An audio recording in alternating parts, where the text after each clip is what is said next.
And then they came for Canada Day. That's right, the woke mob has done what they always do out of a tragedy, which is politicize it and find a way to undermine basic Western structures that we've held dear for years. There is a trend to cancel Canada Day due to the tragic discovery at the Kamloops Residential School. And today I'm speaking to someone who is against canceling Canada Day, and he's someone who has a really good understanding of Canadian history, far better than myself. That is Aaron Gunn. He's a conservative commentator, very popular on Facebook, and I'm happy to call him a friend. So he's back today again. I've had him on before. He's back today to talk about canceling Canada Day. Spoiler alert, bad idea. We don't want to cancel Canada Day. I hope you enjoy our discussion. I know you will. Please like and subscribe. Don't forget to do so. And let me know your thoughts. I'm Angelo Isidoro, and this is Cancel This. Aaron, welcome back. It's good to be back, Angelo. Well, before we begin, I should note that out of all the guests I've had, Jordan Peterson, Gad Saad, Brett Weinstein, Deborah So, you are the only guest to come on twice on Cancel This. So first, how do you feel about that? Well, I wish I could be happier about it, but of course I know what we're going to be chatting about today. So I think I'm back for the wrong reasons with regard to the state of the country and the state of our culture and society right now. But always happy to shed light on some of these issues with you. Yeah, well, I'm grossly uneducated in a lot of these issues. To recap, British Columbia is sort of your political playground, and obviously there was a terrible discovery of 215 Indigenous children that were, either killed or we don't know how they died, but they were at a Kamloops residential school some time ago. And this has started a dialogue in the country, which is another way of just saying that it's being politicized. And we are now in the midst of not only seeing statues come down again, as they do every summer now, apparently, but we're also having a discussion, if you want to call it a discussion. Rather, we're having a woke mob coming after Canada Day. Cancel Canada Day is now trending on Twitter, at least it was today. So we are on the midst of something really big. I mean, Victoria has already canceled Canada Day. So we'll see if other cities follow, if they want to out-woke each other. But this is the situation we're in. And when I think of someone who understands Canadian history and understands the importance of these things, I think of you because you just get it. I'm an immigrant. I come from an immigrant background. You are very patriotic and you understand Canadian issues. So I want to get your take with this whole situation. I don't know where you can start, but it's a shit show. Yeah, well, I think this is kind of the natural conclusion of something that I've seen coming for a while.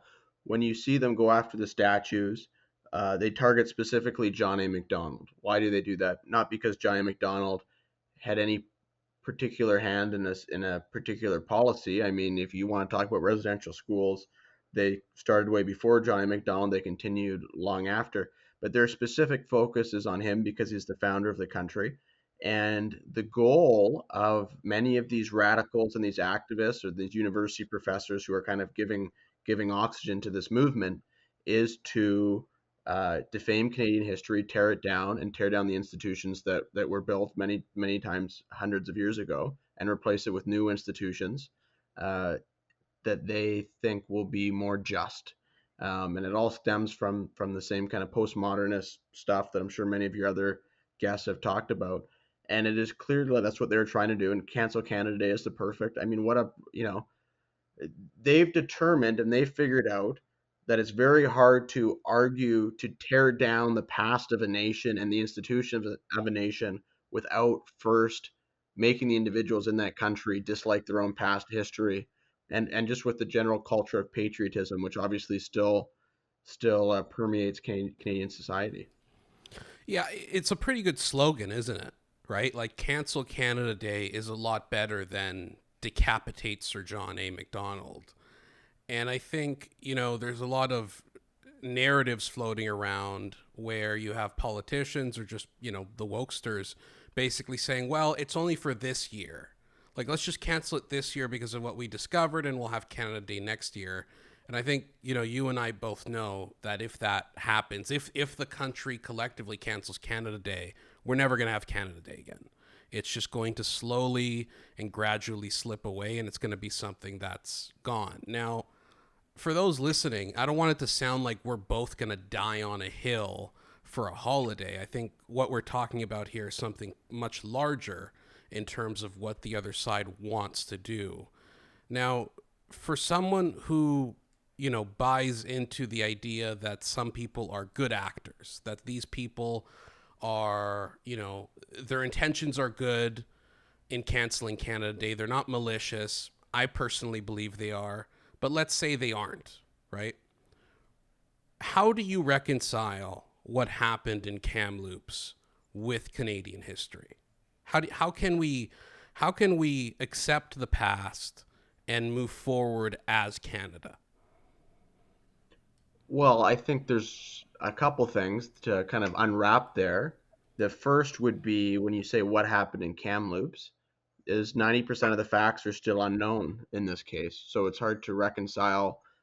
It's hard to reconcile what is still primarily innuendo uh, with Canadian history. So I think that's the first part. I mean, if you look at I don't like making wild speculations because I'd criticize others for doing the same. But for sure, if you studied that part of Canadian history, you would know that most, if not all, of those individuals that are buried there probably died from diseases.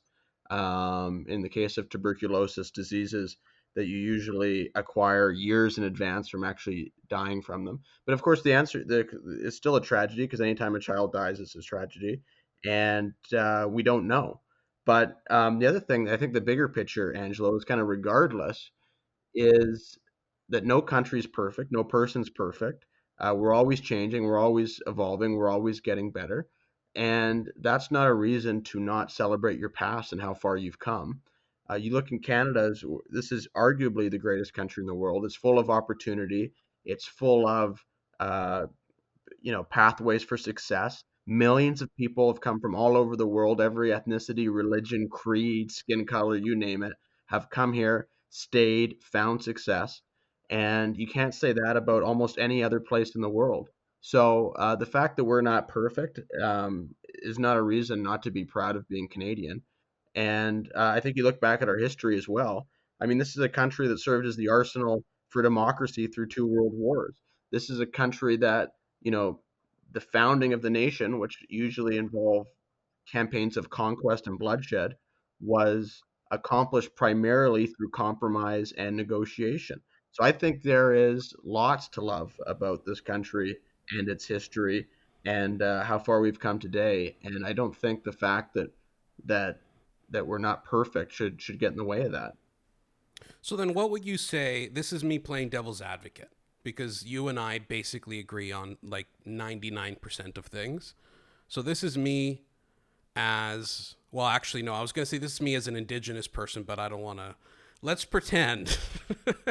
Let's pretend an indigenous person walks up to you and says, "Look, I hear what you're saying, but it hurts me and my people to celebrate a country that, killed my ancestors and abused us and treated us terribly.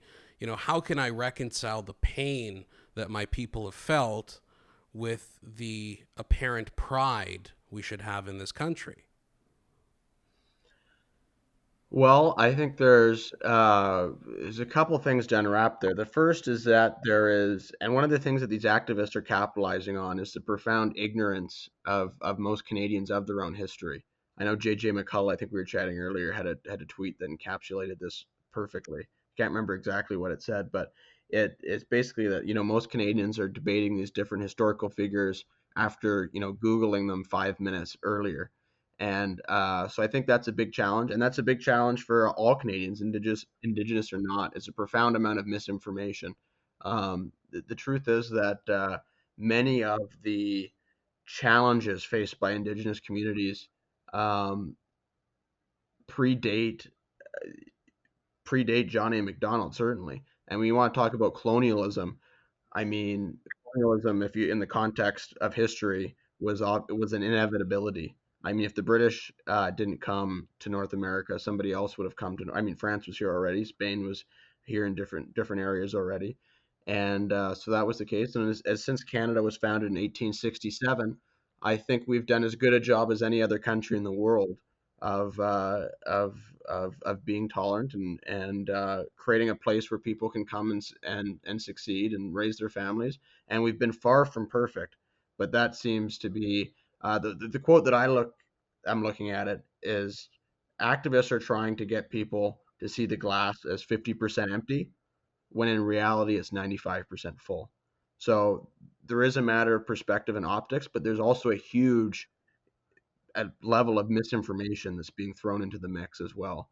And look, 100 years from now, 200 years from now, how are we going to look? Are we going to look perfect? Probably not, because we keep moving as a society forward into the future and improving and reflecting on our mistakes and getting better. So are we going to tear down all of our past of everything that we're doing now in the future? I don't think so. And I think it's gotten to a point of ridiculousness where the next thing is they're going to be going around house to house trying to get us to tear portraits down of our own grandparents because they didn't meet some kind of magical moral standard that we've reached in the last half decade that wasn't apparently obvious to people growing up 100 or 80 years ago.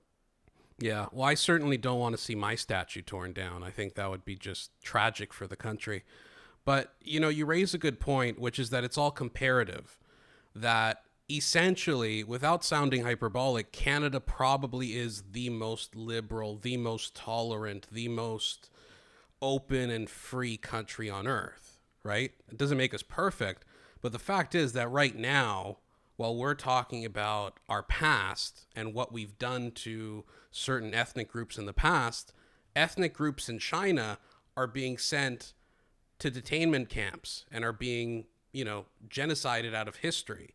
So it is essentially all comparative, especially when, you just look at the rest of the world. And again, that doesn't mean we're perfect, far from it, but it makes you wonder to what degree are these activists trying to throw the baby out with the bathwater, where they want to deconstruct what the West is and build up some kind of cultural Marxist replacement. I mean, cancel Canada Day. As you know, Victoria passed a motion, the city of Victoria, which is the capital of BC, passed a motion to cancel it. Now, I know the mayor of Victoria is a good friend of yours. And she's not, is she? You've had essentially a past in relation to Victoria, in relation to Sir John A. Macdonald. Isn't that really like one of your biggest early advocacies? Wasn't that one of them that you, for Yeah, those they listening, they there's a statue of Sir John A. Macdonald in Victoria that was taken down. Yeah, they tore it down out of nowhere in the summer of 2018. That caused a huge uproar. It really kickstarted this entire movement. If you've seen everything that came afterwards in Regina and Montreal, in Charlottetown now, and uh, another place there in southern Ontario, close to London. So it all kickstarted here in Victoria, and it's about perpetuating this myth that John A. Macdonald was responsible for all of the ills that are now found in society, everything that happened with residential schools. But really, what they're looking to do, you've made the perfect point there, is deconstruct Canada, and that's what they're trying to do. And John A. Macdonald did the incredible feat of bringing these provinces together, these different colonies at the time together into a country north of the United States that really had no people did not think it was going to be successful. Delivered on that CPR railway through the Canadian Shield and Rockies, which no one thought was possible, which almost went bankrupt a handful of times, and was basically able to string a nation together while the United States had the manifest destiny of annexing everything north to Alaska. So he was able to pull that off, and he didn't do a perfect job by any stretch of the imagination, but he did probably better than anyone else could have. And the other truth that people don't want to acknowledge is that without John A. Macdonald, life for Indigenous people would have been a lot worse. And that's another thing that is just this continues to go. There's the exchanges in the House of Commons where John A. Macdonald's getting relentlessly assaulted by the Liberal Party for providing food aid to Indigenous people. There is the push by John A. Macdonald to give all Indigenous Canadians the right to vote, which was opposed by the Liberals and actually reversed after he died in 1891. And there's the obvious fact that if John A. Macdonald did not bring the country together, did not bring British Columbia and the West into Confederation, it would have been annexed by the United States, and there would have been mass slaughters as happened in the American West during the Indian Wars. So I think, yeah, I mean, it's, yeah, as you pointed out, it's an issue that is very close to my heart, because I do not like seeing history being misrepre- misrepresented. I do not like seeing individuals who being attacked and slandered who are dead and unable to defend themselves. And I especially don't like it because I know it's being done with an ulterior motive to deconstruct this country and its institutions by trying to remove the foundations for which Canadian patriotism derive its meaning and reason for existence from. Yeah, well, it's really well said, especially the point about the annexation, which is the funny, nuanced reality, which is that were it not for Sir John A. Macdonald, were it not for that railroad being pushed to the west, and, you know, I think it's not even in dispute that that was really him pushing for that. Canada most likely would have been annexed by the United States. And we wouldn't even be sitting here talking about Canada Day or the Kamloops Residential School because Indigenous people would have been wiped out as they were in the Manifest Destiny in the US. So that's really the nuance that isn't being applied here. But as you said, these people are acting, these activists are acting maliciously. It's not really a question of applying nuance. It's a question of deconstructing. So, I mean, here's the question is Canada Day going to be canceled? Do you think Canada Day, this movement to cancel Canada Day, is going to be successful?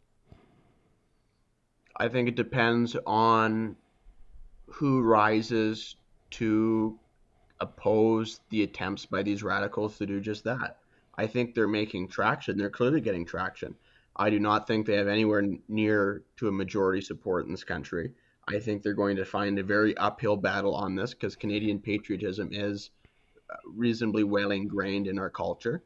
But the problem right now is we have too many people. You can call them, I don't even like calling them conservatives because I think most level headed liberals would agree the same thing, who are too scared to fight back or too, they don't have, these activists don't have the numbers, but they have the passion, they have the energy, and they have the ideological commitment to carry on this fight to the end. And to me, it's still unclear if those level headed individuals who would oppose them have that same level of determination and resilience to match them. But I think that'll be a fight. You see the same thing happening in the United States, but I think we're in a much tougher place here because Canadian history and patriotism and nationalism is not as ingrained in our culture as it is down in the U.S. Yeah, I'm sort of with you in kind of blaming conservatives because the issue is that you have these activists who are very minor in numbers and they're pushing ideas that the vast majority of Canadians probably don't agree with. But then you have this fear on the right where if you're someone, and this isn't bashing him in any way, it's just a fact, you know, Stockwell Day went on the news and said Canada is not a racist country, and he got destroyed for it. He had to step down from the committees he was on. He's not allowed back on the show. I mean, it just destroyed everything. And then he ended up apologizing for it, right? Mm-hmm. Whereas you were in a similar position where you dared, you know, declare that Canada and British Columbia are not systemically racist, and you were you know, defamed by NDP MLAs and called a racist, and you fought back against it and nothing happened. You know, nothing happened in the good sense. Like nothing, you're still here. You're not made out of salt and glass. Life moves on, and you made your point. So how can people adopt that grit of not caring, or maybe not caring is the wrong term, it's fearlessness, right? How can people be more fearless? Well, I think Jordan Peterson kind of proved the same point that you're trying to make. I think part of the problem is, I mean, the media is a huge part of the problem, and there's a lot of people that are beholden to the media. For example, Stockwell Day had a panel spot on the CBC. People that have their careers and livelihoods tied to corporate Canada, Corporate Canada is very fearful of the mainstream media. The same thing happened with the Edmonton Eskimos, with them changing their name. It's because some company, insurance company in Quebec, decided to pull sponsorship and tried to increase pressure, so the team folded automatically, almost immediately. So I think that how do we now? So for in my situation, I've built my own platform that is kind of, the left can come at me with all that they want. The mainstream media can come at me as much as they want, and it's not going to hurt me. If anything, it probably makes me stronger. So, and the same thing happened with Peterson, with the many attempts to cancel him.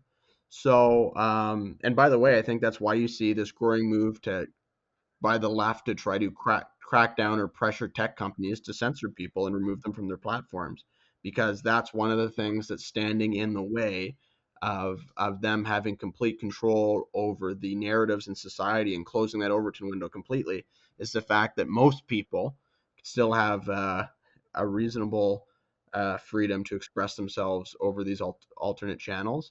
So yeah, but how do you get more people? I think, but the one thing that I will say, actually, to your point, Angelo, is that politicians, like those in the Conservative Party, really have no excuse, because those people can't be canceled. They can only be canceled by the voters. And I guess backbench MPs could be, or have a certain degree of vulnerability. But if you're the leader of the Conservative Party, or you're the leader of a right leaning party in a province, or any party for that matter, you have a degree of power where you can't really be forced out in the same way. But I think that's also, you have a certain amount of responsibility to not cower and capitulate and fold your hand on every single issue, particularly ones where you're in the right and you know that you're in the right. Very well said. So to just cap everything off here, I want to know, what are you up to lately? You filmed season 1 of Politics Explained, which for those of you who don't know, if you go on his Facebook, on Aaron's Facebook, you can see an entire season of a series all about Canadian politics. But I understand you're filming season 2. Is that correct? Yeah, we're filming season two. We probably have another 3 weeks left filming, and then we'll be releasing it this summer. And we're covering 7 different episodes. And of course, you may have also heard that there's certain political rumors circulating about what I may or may not do in provincial politics here in British Columbia. But we're just going to reserve those decisions till after Politics Explained season two. All right. You heard it here, folks. Aaron, it's been a pleasure. Thanks for having me. All right. Thanks. All right, that was Aaron Gunn. He's a conservative commentator. You can find his content on Facebook primarily. That's also where you can find his series, Politics Explained. He has season 1 up there for free. You don't have to pay a penny. And he also has season 2 coming out right now. I highly, highly recommend it. And I'm not just saying that because he's a friend. It's really, really great content. With that said, let me know what you thought. If you're listening to this on Spotify and Apple, please share it. Please give us a good review. If you're watching this on YouTube, please like and subscribe. It's really, really helpful. Until next time, I'm Angelo Sidoro, and this is Cancel This.